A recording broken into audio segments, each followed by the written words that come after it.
1750 সালে 15 লক্ষ শ্রমিক এবং সে সময়ের 30,000 টাকা ব্যয়ে খনন করা হয় বাংলাদেশের সবচেয়ে বড় মানব সৃষ্ট দিঘি।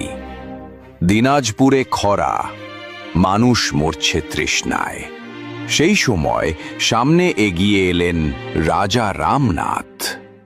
রাজা রামনাথ ঘোষণা দিলেন, এ ভূমিতে খনন হবে এক বিশাল সাগর, মানুষকে খাবার দেব আর বিনিময়ে শ্রম।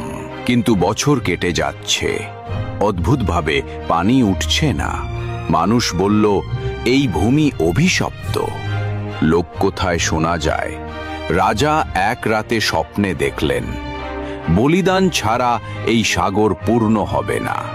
শেষ পর্যন্ত রামসাগর পূর্ণ হলো পানিতে, যা বাঁচিয়ে দিল হাজার জীবন।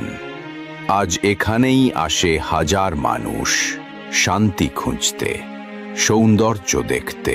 এটাই রামসাগর, বাংলার সংগ্রাম আর গৌরবের চিহ্ন।